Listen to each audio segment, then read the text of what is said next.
പൂമുഖവാതിൽക്കൽ സ്നേഹം വിടർത്തുന്ന പൂന്തിങ്കളാകുന്നു എൻ്റെ ഭാര്യ.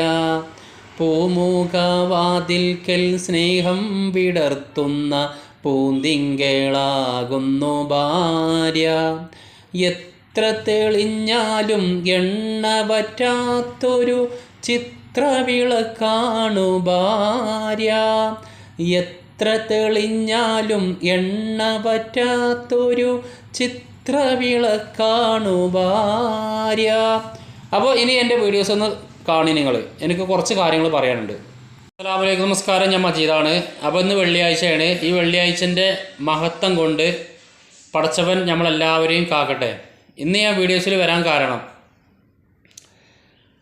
ഭാര്യയും ഭർത്താവും അതിലുള്ള മക്കളും അറിയാൻ വേണ്ടിയാണ്. എന്നുവെച്ചാൽ ഭാര്യ, ഭർത്താവ്, അതിലെ മക്കൾ പറഞ്ഞാൽ അതല്ലേ കുടുംബം. എന്ന് വെച്ചാൽ നമ്മളെ കുടുംബത്തേക്കോ എന്നുവെച്ചാൽ ഭാര്യയും ഭർത്താവും മക്കളും കേൾക്കാൻ വേണ്ടിയാണ്. എന്നുവെച്ചാൽ നിങ്ങൾ പിന്നെ നിങ്ങളുടെ കുടുംബത്തേക്കോ അതേമാതിരി അയൽവാസികളെ അവിടേക്കോ എന്നുവെച്ചാൽ പോകുമ്പോൾ അവിടെ നല്ല ഒരു ചുറ്റുപാടാക്കാരം എന്നുവെച്ചാൽ കാണുമ്പോൾ, കാരണം അവരുടെ സ്നേഹം കാണുമ്പോൾ ഈ ദുനിയാവിൽ പിന്നെ ഇതേമാതിരി സ്നേഹമുള്ള ആൾക്കാർ പിന്നെ ഉണ്ടാവില്ല എന്നൊക്കെ നമ്മൾ കരുതും. പക്ഷേ നിങ്ങൾ ഓർക്കണം, അവിടെയും തന്നെ കച്ചറയും കുച്ചറയും അതേമാതിരി പിന്നെ നല്ല രീതിയിൽ നടക്കുന്ന സ്വഭാവം ഒക്കെ ഉണ്ടാവും. എല്ലാ കുടുംബത്തിലും ഉണ്ടാവും. അത് നമ്മളെ കുടുംബത്തിൽ മാത്രം അല്ല. ഓക്കെ. പിന്നെ യൂട്യൂബിൽ, ഫേസ്ബുക്കിൽ, ഇൻസ്റ്റാഗ്രാമിൽ എന്നുവെച്ചാൽ ഭാര്യയും ഭർത്താക്കന്മാരും അവർക്ക് റീച്ച് കിട്ടാൻ വേണ്ടി അവർ നല്ല രീതിയിൽ നല്ല എന്താ പറയുക നല്ലൊരു സ്നേഹത്തിൻ്റെ മാതിരി നമ്മളെ മുന്നിൽ അഭിനയിക്കലുണ്ട്. കാരണം എൻ്റെ വീഡിയോസ് കാണാൻ ഞാൻ തന്നെ ചില വീഡിയോസിലൊക്കെ ഞാനൊക്കെ എന്തെങ്കിലും വെച്ചാൽ നല്ല രീതിയിൽ ഇങ്ങനെ പറയലുണ്ട്. അത് നിങ്ങളെൻ്റെ വീഡിയോസ് കാണാനാണ്.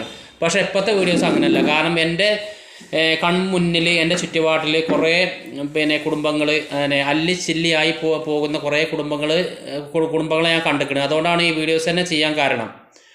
അപ്പോൾ ഞാൻ പറഞ്ഞു വരുന്നത്, ദയവ് ചെയ്തുകൊണ്ട് നിങ്ങൾ വേറെ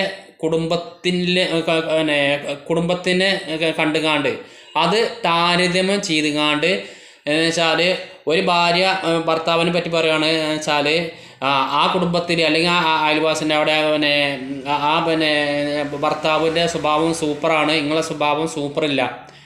നേരെ മറിച്ചുകൊണ്ട് ഭർത്താവ് പിന്നെ ഭാര്യനോട് പറയാണ് അങ്ങോട്ട് നോക്കാം, പിന്നെ എൻ്റെ കുടുംബത്തിൽ അല്ലെങ്കിൽ പിന്നെ അവിടെ അയൽവാസിൻ്റെ അവിടെ ആ ഭാര്യൻ്റെ സ്വഭാവം എത്ര നല്ല സ്വഭാവമാണ്, ഇജെന്താ അങ്ങനെ എന്നൊക്കെ അങ്ങനെ ഒരിക്കലും പറയാൻ നിൽക്കരുത്. അതേമാതിരി മക്കളും എന്നുവെച്ചാൽ ഉമ്മാനോടും ഉപ്പാനോടും അഥവാ അച്ഛനോടും അമ്മനോടും നേരെ തിരിച്ചുകൊണ്ട് അവിടുത്തെ അച്ഛനും പിന്നെ അമ്മയും അല്ലെങ്കിൽ ഉമ്മയും ഉപ്പയും നല്ല സ്വഭാവമാണ്, നിങ്ങളെന്താ ഇങ്ങനെയെന്ന് അങ്ങനെ ഒരിക്കലും പറയാൻ നിൽക്കരുത്. കാരണം എല്ലാ കുടുംബത്തിലും ഈ ലോകത്തിലെ എല്ലാ കുടുംബത്തിലും എന്നുവെച്ചാൽ കച്ചറുണ്ട്, പിണക്കമുണ്ട്, അതേമാതിരി ഇണക്കമുണ്ട്. എന്നുവെച്ചാൽ നല്ലതുമുണ്ട്, ചീത്തയുണ്ട്. ചിലപ്പോൾ ഓലിനേക്കാളും നമ്മളെ കുടുംബത്തിലാക്കാരം ചിലപ്പോൾ നമ്മളെ കുടുംബക്കാർ നല്ല രീതിയിൽ പോകുക. ചിലപ്പോൾ നമ്മൾ കൂലിപ്പണി എടുത്തുകൊണ്ട് ആക്കാരം ജീവിതം. ചിലപ്പോൾ നമ്മൾ ഒരാഴ്ചയിൽ ഒരു പണിയൊക്കെ ഉണ്ടാകുക. ചിലപ്പോൾ പണിയില്ലാത്ത മഴക്കാലമാണ്, പണിയില്ലാത്ത കാലഘട്ടം ഉണ്ടാകും.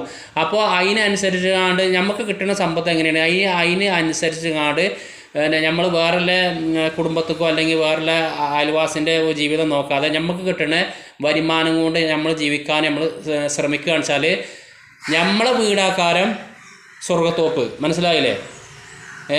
അപ്പോൾ നമ്മളെ വീട്ടിൽ ഞാൻ ലാസ്റ്റ് ഒന്നുകൂടി പറഞ്ഞുതരാം. നമ്മളെ വീട്ടിലേക്ക് കച്ചറ ഉണ്ടാകാൻ കാരണം നമ്മൾ വേറെയുള്ള കുടുംബങ്ങൾ അല്ലെങ്കിൽ വേറെ അയൽവാസികൾ ഓലത് നമ്മൾ കാണും. ഓലത് നമ്മൾ കാണുന്ന ടൈമിലാക്കാരോ ഓലവിടെ ആ നല്ലൊരു സ്വഭാവത്തിൽ ചിലപ്പോൾ നടക്കുക. ചിലപ്പോൾ കാലാകാലം നല്ല സ്വഭാവമുള്ള ആൾക്കാരും ഉണ്ടാവും.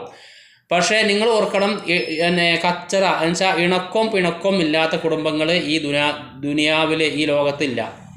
അപ്പോൾ നമുക്ക് കിട്ടുന്ന അനുസരിച്ച് നമ്മൾ ജീവിക്കാൻ നമ്മൾ ശ്രമിക്കുക. ഓക്കെ. ഇതാണ് ഈ അവസരത്തിൽ പറയാനുള്ളത്. കാരണം കുറേ കുടുംബങ്ങൾ ചെറിയ കാര്യത്തിന് അല്ലിച്ചില്ലി ആകുന്ന കുറേ കുടുംബങ്ങൾ ഞാൻ എൻ്റെ കൺമുന്നിൽ കണ്ടിരിക്കണം. അതുകൊണ്ടാണ് ഞാൻ ഈ വീഡിയോസിൽ വരാൻ കാരണം. എൻ്റെ വർത്തമാനം നിങ്ങൾക്ക് മനസ്സിലായി എന്ന് തോന്നുന്നു. അപ്പോൾ അടുത്ത വീഡിയോസ് കാണാം. ബായ്.